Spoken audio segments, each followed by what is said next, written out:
देख रहे हैं आप, मैं हूं आपके साथ सृष्टि शुक्ला। रुक करते हैं खबरों का। कोविड महामारी को देखते हुए सरकार ने सुरक्षा के लिए अलर्ट जारी कर दिया है। वहीं सिनेमा घरों और विश्वविद्यालयों के लिए नियम लागू कर दिए गए हैं। साथ ही साथ सिनेमा घर, मल्टी कॉम्प्लेक्स और थिएटर 50% क्षमता के साथ खोलने की अनुमति दे दी गई है। इसके साथ ही विश्वविद्यालय, कॉलेज, स्कूलों और अन्य शिक्षण संस्थानों को भी 1 फरवरी से खोलने के लिए आदेश जारी कर दिए गए हैं।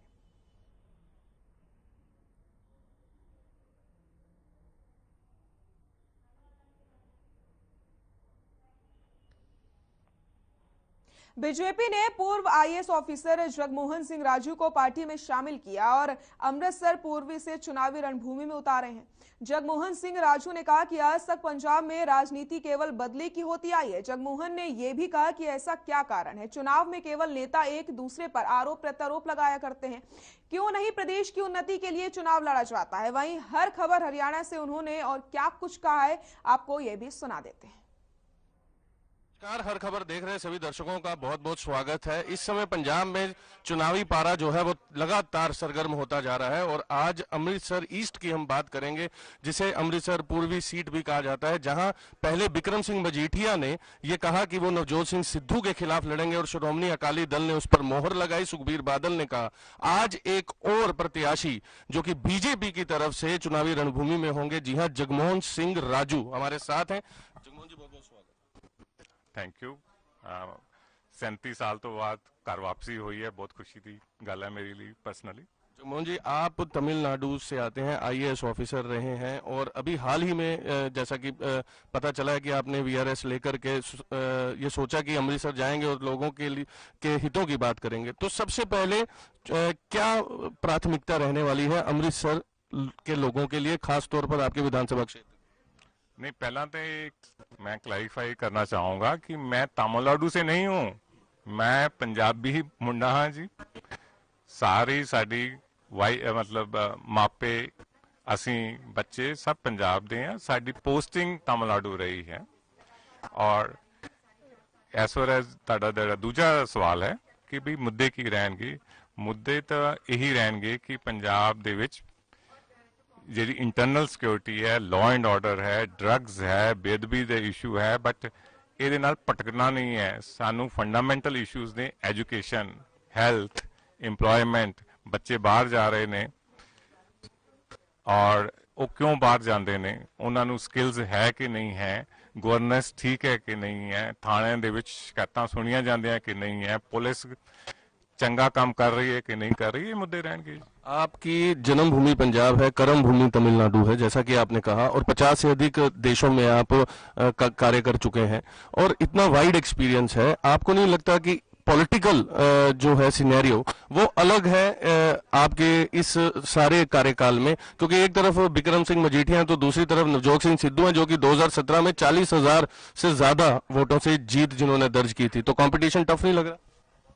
नहीं, तो ताड़ा मतलब आपका ये ख्याल है कि जो 40,000 वोट से एक बार जीता हो और काम कुछ ना करे, उसको दोबारा हक है लड़ने का। और जो दूसरा आदमी कह रहा है कि जी मैं पंजाब के लिए अपनी जान दूंगा, काम करूंगा, पेंशन पे ही रहूंगा, 2 साल सर्विस भी छोड़ दूंगा, वो एक्सेप्टेबल नहीं है। ये तो मुझे कोई अपील नहीं करती। आप क्या डिफरेंशिएट करते हैं? आपको क्या लगता है? देखिए, अगर तमिलनाडु की बात करें, क्योंकि मैं आपकी कर्म भूमि रही है, एजुकेशन सिस्टम की बात करें 90% से ज्यादा वहां पर लोग पढ़े लिखे हैं। महिलाओं की बात करें 80% से ज्यादा है। पंजाब की बात करते हैं, SC SC या OBC की बात करें तो वो उनका जो परसेंटेज है वो 35 से 40% में वेरी करता है। तो कहाँ नियत और नीति में फर्क है? क्या डिफरेंस लगा? बहुत आपने कहा नियत और नीति में बिल्कुल फर्क है। वहाँ जो भी पॉलिटिकल पार्टीज के साथ हमने काम किया है, उनकी एक द्राविडियन मॉडल जो वेलफेयर का है उस पे 100% कमिटमेंट रहती है, डेवलपमेंट पे कमिटमेंट रहती है, उसमें पर्सनल कमिटमेंट नहीं रहती है। लोगों में इलेक्शन के टाइम कंपटीशन जो होता है वेलफेयर इज्म पे होता है। और वही चीज पंजाब में मिसिंग है कि यहाँ पे तो पर्सनल चीजों पे होता है, तू कितनी ड्रग लेता है, तू कितना करता है, तू कितना हंसाता है, तू कितना कॉमेडियन है, यही काम होता रहता है। यहाँ पे मुद्दे तो उठाते नहीं हैं आप। बहुत बहुत शुक्रिया। ये थे हमारे साथ जगमोहन सिंह राजू, और जिनका साफ कहना है कि इस बार 2022 विधानसभा चुनाव ऐसा नहीं रहेगा कि मैं राजनीतिक द्वेष और या बदले की भावना से वोट मांगने के लिए जिस प्रकार से नेता आज तक जाते आए हैं, इस बार जो चुनाव है वो अलग तरीके का है 2022 विधानसभा चुनाव, क्योंकि इस बार एजुकेशन की बात हो रही है, इस बार महिला एम्पावरमेंट की बात हो रही है, महिला सशक्तिकरण की बात हो रही है।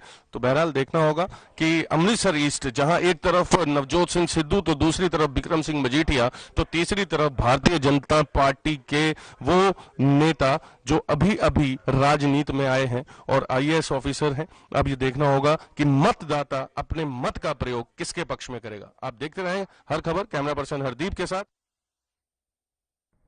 गृह मंत्री अनिल विज ने कई विभागों के अधिकारियों की बैठक ली और जानकारी देते हुए बताया कि आजादी की पहली लड़ाई का शहीद स्मारक का निर्माण कार्य 80% से ज्यादा हो चुका है, जो जल्द ही बनकर तैयार हो जाएगा। साथ ही साथ उन्होंने बताया कि ये शहीद स्मारक सूचना जनसंपर्क और भाषा विभाग की ओर से स्थापित किया जा रहा है, जो 22 एकड़ भूमि पर बनेगा। शहीद स्मारक को स्थापित करने के संबंध में इतिहास की पुख्ता वस्तुओं और कहानियों को दिखाने हेतु 1857 से संबंधित इतिहासकारों की एक कमेटी का गठन किया गया, जिसमें वे अपने अपने अध्ययन के अनुसार जो सुझाव देंगे उन्हें स्मारक के कई कलाकृतियों, आर्ट, लाइट एंड साउंड इत्यादि के माध्यम से ज्ञान के लिए दर्शाया जाएगा।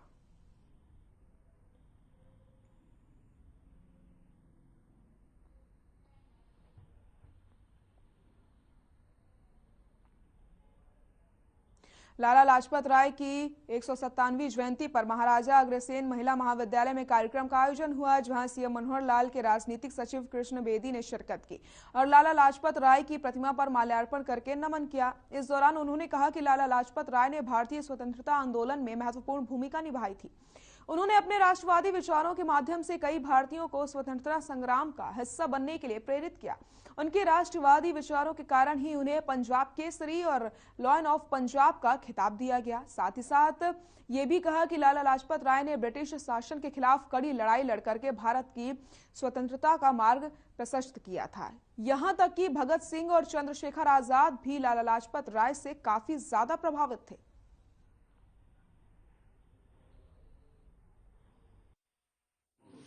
हमारे यहाँ कि वो स्टेज पर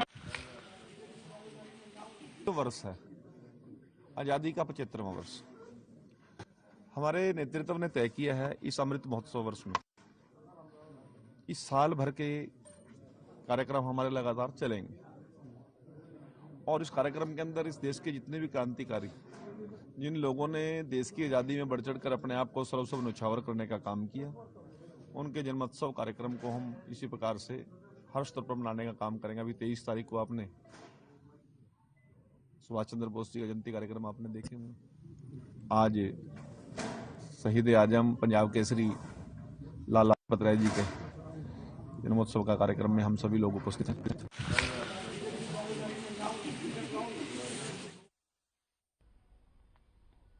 भिवानी में लाला लाजपत राय की जयंती बड़ी धूमधाम से मनाई गई। इस मौके पर भिवानी पूर्व मंत्री मनीष ग्रोवर ने श्रद्धांजलि दी और कहा कि लाला जी ने देश के लिए सब कुछ न्यौछावर कर दिया। साथ ही साथ उन्होंने कहा कि 5 राज्यों में कमल का फूल खिलेगा और निकाय चुनाव को लेकर बीजेपी तैयार है। चुनाव की घोषणा होते ही बीजेपी मैदान में दिखाई देगी। उन्होंने कहा कि देश का मुकुट कश्मीर है और कश्मीर से पीएम मोदी ने धारा 370 हटाई थी। यहां तक कि 3 तलाक का भी फैसला प्रधानमंत्री नरेंद्र मोदी ने ही लिया था।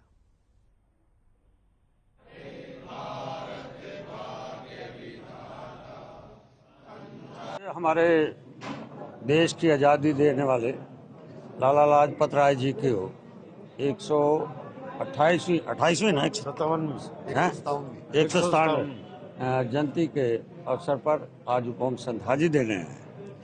उनका जो सपना था, जो देश की आज़ादी के लिए उन्होंने लाठियां खाई, देश को आज़ाद दिलाया, उनका सपना ये था कि मेरे देश भारत एक महान बने। उनके दिखाए हुए रास्ते पर आज देश की 130 करोड़ जनता उनको याद कर रही है।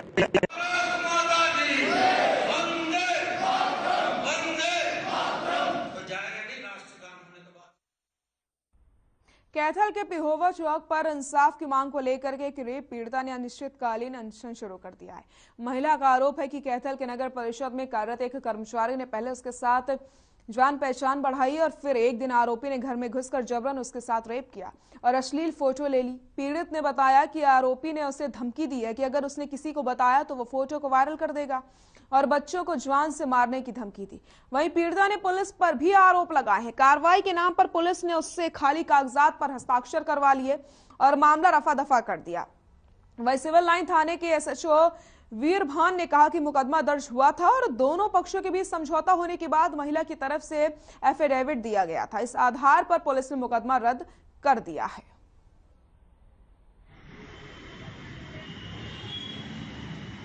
जी मेरी कंप्लेंट थी, पहले भी थी, दी थी मैंने, फिर एसपी साहब बोले, एफसी ऑफिस में बोले दोबारा से दे दो। मैंने दोबारा से दे दी। एसपी साहब से भी 2 बारी मिली हूँ मैं। आज भी मेरी बीच में तबीयत खराब हो गई थी, पीछे से एसपी साहब से मिलने गई थी। मैंने ये बोल दिया था भाई एसपी साहब कोई कार्रवाई नहीं कर रहे हैं। ये वहाँ पे एसएसओ साहब भी था 21 सेक्टर के, भाई कोई कार्रवाई नहीं कर रहे हैं, बताओ मैं क्या करूँ। एक एफआईआर लॉन्च कराई थी 417 नंबर 31/8/2021 को 376 आईपीसी के तहत इन राजेंद्र नाम के व्यक्ति के खिलाफ दर्ज करवाई थी। इन दोनों आपसी में समझौता हो गया था, जिसने एफिडेविट लिख के दिया था भाई मैं अपने इस पे कोई कार्रवाई करना चाहती। ये मुकदमा में कैंसिल रिपोर्ट पर दी गई थी।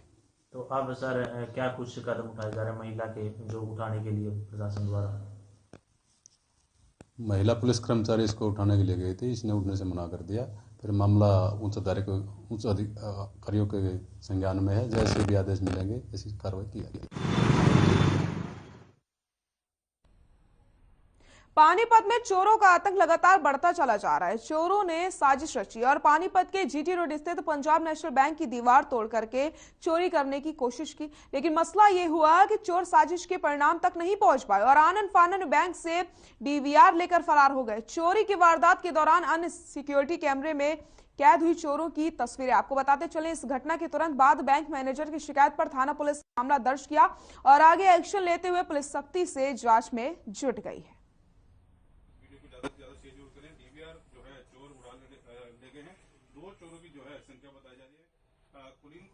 तो ये था कि रात में 2 चोर जो अंदर घुसे हैं दीवार तोड़कर और उन्होंने कोशिश करी है कुछ, हालांकि उनको कुछ हाथ में कुछ मिला नहीं, वो इतना ही हुआ है। और तो क्या क्या लेके चोर जी? देखो जी अभी तो तफ्तीश जारी है कि भाई क्या क्या लेकर गए हैं, पुष्टि कर रहे हैं, सामान वगैरह सब कुछ सुनिश्चित, क्योंकि छोटा मोटा आइटम बहुत सारे हो सकते हैं, तो ये सब चीज़ें तो एग्जैक्टली नहीं पता चल पाएगा कि भाई आखिर क्या क्या लेकर गए हैं। डीवीआर ले गए? डीवीआर तो एक है वो लेकर गए, बस बाकी कहाँ से घुसे थे सर चोर? पीछे से।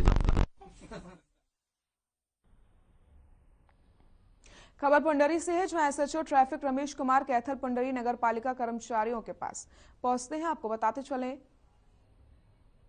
पंडरी की मुख्य सड़कों से अतिक्रमण को हटाने के लिए साथ ही साथ उन्होंने ये भी बताया कि आपको दुकानदारों से अपील करी है कि अतिक्रमण को जल्द से जल्द हटा दिया जाए, दुकानदार सड़क पर अपनी दुकान का सामान न रखें। उन्होंने ये भी बताया कि कुछ लोगों द्वारा उन्हें बार बार शिकायत की जाती है कि दुकान का सामान सड़कों तक लगा दिया जाता है, जिससे आने जाने वाले लोगों और वाहनों को काफी दिक्कतों का सामना करना पड़ता है।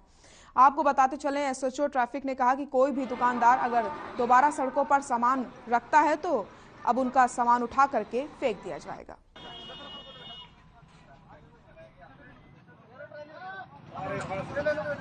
प्रोग्राम है ऐसे सबसे पहले मेरा आपको नमस्कार है। हमारे पुलिस अधीक्षक महोदय कैथल श्री लोकेंद्र जी के दिशा निर्देशानुसार हम यातायात नियमों की उल्लंघना करने वाले के खिलाफ कानूनी कार्रवाई कर रहे हैं और साथ साथ में हम अतिक्रमण हटा रहे हैं। आज हमने पुंडरी शहर का अतिक्रमण प्रदीप कुमार जई नगर पालिका के साथ मिलकर कर्मचारियों के साथ मिलकर हमने पुंडरी का अतिक्रमण हटाया है और लोगों से अपील की है भाई अपना सामान अंदर ही रखें, बाहर मत रखें, ताकि आने जाने वाले व्यक्तियों को कोई परेशानी ना हो। यहाँ रुकते हैं छोटे से ब्रेक के लिए, जल्द हाजिर होते हैं।